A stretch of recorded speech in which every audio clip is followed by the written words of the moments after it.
In this video, I'm going to talk about how to win, my plan for achieving my dating goals this year. So my plan is to get more consistent pulling 9s and 10s from cold approach. Not using dating apps, not doing social circle, purely just cold approach. I'm going to be moving to NYC in a couple weeks here, so I'm just sort of reassessing my goals and figuring out what changes I need to make them happen. So let's talk about it. Cool. So I have a few things here. How to win. Number one, I need to talk about time a little bit. So time is probably the biggest factor in if you get good at game or not. It's not based on your looks. It's not based on status. It's not based on anything really in terms of cold approach. It's really based on time, how much time you devote to it, and how you spend your time improving at the skill and getting better at it. You know, analyzing your mistakes, spending time with people who are doing better than you, and looking at what they're doing, looking at what you're doing, and improving upon it. So time is really the biggest factor. And previously, I didn't have a lot of time actually to put towards cold approach. I was kind of working a lot just to get my business into like a good spot. So it is in a good spot now. So what I want to do is keep maintain the business, grow it slightly, but put a lot more time into cold approach myself and just getting better at it, because that's really what I actually started the business for, is so that I would have the freedom to do cold approach as I wanted to and do game, you know, kind of whenever I wanted to. So I don't have exactly that right now, but I have sort of like shifted the time more in my favor in that regard. So what I'm going to do is, now that I have that time, I'm going to put that time towards cold approach. Cool. So yeah, so that's factor number one. Number two is money. So a lot of guys are like, you know, a lot of guys will stress about money. Like, you know, they think money is the main factor in getting girls. Sometimes money almost has nothing to do with girls cold approach. As long as your survival is taken care of and like you look decent, like can dress yourself well, can afford like decent clothes, nothing crazy. You don't need Fendi or Gucci. You know, just look good, and that you know your survival is taken care of. You know, food, like your apartment, like rent is paid, and all that stuff. If all that stuff's good, you know, you really don't need much more than that to be effective at game, to be honest. And you can honestly have less than that, and I know guys who get away with even less than the bare minimum in terms of money. Yeah, money's really a non-factor, honestly, in cold approach and game. So I don't even think about it, to be honest.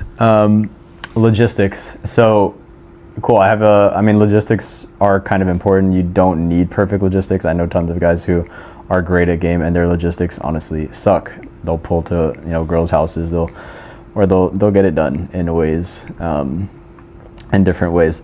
But logistics are good. I think New York City is literally the best place in the world for cold approach and game. I've done it in you know, tons of different cities by now, maybe like 20 plus cities all around the world: Europe, Asia, South America, Mexico, and America.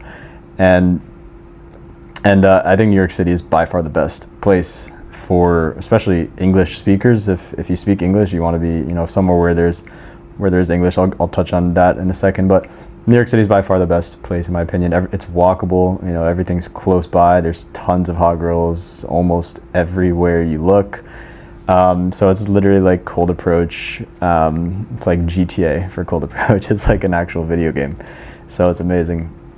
So I'm going to have those logistics. I'm going to be in New York City in a couple weeks. So I'm excited for having good logistics. And then I'm also living in Manhattan, so to make the logistics even better. So yeah, can't ask for much more than that. Night game. So I've always been a night game hater, but I've kind of been looking at it a little bit. You know, we know that night game has the highest concentration of hot girls in like the closest proximity, like the highest density of hot girls exist in night game situations. So I'm thinking about like exploring it a little bit. I'm going to do a good amount of night game for the first month. And sort of see how it goes and reassess, but I want to get into it a little bit and just kind of see if my maybe my philosophy on night game has changed at all, or if I'm willing to change it. But I'm gonna give it a shot and see how it goes. But previously I've just been like day game only, because I know some of the guys who do the best in game, they just only do day game, and I just do what they do. So day game works pretty much just fine. But I think to really get like the hottest girls, you might need to do night game, is what I have like a sneaking suspicion of. But I'm gonna confirm it over the next month or two when I go out and actually do some night game. There's a bunch of distractions in terms of like alcohol, paying for shit, drunk people, being out till 4 a.m. I kind of hate being out late. So I'm going to just see. I can't say for sure. I know that day game works, and I know that night game also works, but I think day game works better for me. We'll see. Cool. So, yeah. Okay, game ceiling. So this is just something I've just seen as I've been traveling around in Europe and Asia and different non-English speaking places.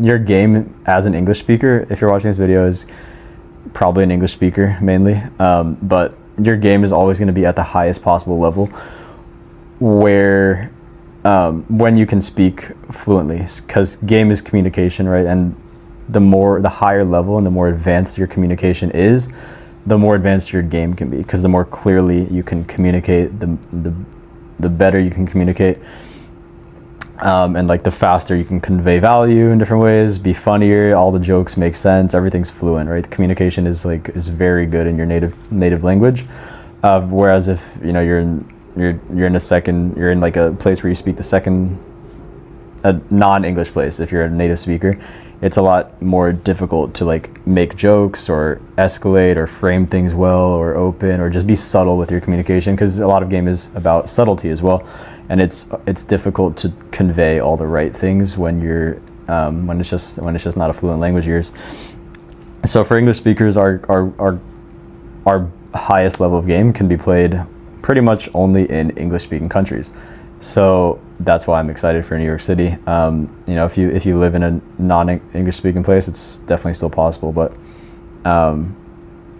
so this is sort of another reason why I'm headed back to New York City and like English speaking places, is because I want to like be able to play the highest level game that I can, and I can't exactly do that in Asian countries or in anywhere that doesn't speak English natively. Cool. So yeah, last point is playing to win. A lot of times what I would do with game is I would literally just be like hanging out with friends. Like I just like to go with friends, and we'll just like do pickup or game, just talk shit, hang out. And that's all fun and good, but what I really want to do is, because that would sort of like be a little bit of a distraction. What I really want to do is play for long-term growth, long-term developing the skill long term over like 5 or 10 years. What could it look like if I really play for that versus like short term fun with friends, if that makes sense. So sacrificing that fun, but actually going for long term growth in terms of getting pulling the hottest girls, pulling 9s and 10s, and going for it, and focusing on that more so than like instant gratification, short term like dopamine from not going for that, and instead being sort of distracted and just making content. Sometimes I would just approach for content, and that would be actually, I haven't really thought about that much, but potentially it's better for long-term growth to not really get the best content and not really have the most fun, but instead do what's hardest, and like go for like the hottest girls and try your best and really play to win every single day, versus those short term sort of things where I might just be like trying to get like a short TikTok clip that might go viral or something, but in reality that might not be best for me long term. What I might need to actually do is sort of not really go for virality, but instead go for long-term growth and pull and play the best game that I can. So just some thoughts. If you want my help with cold approach, click link below. Thank you for watching.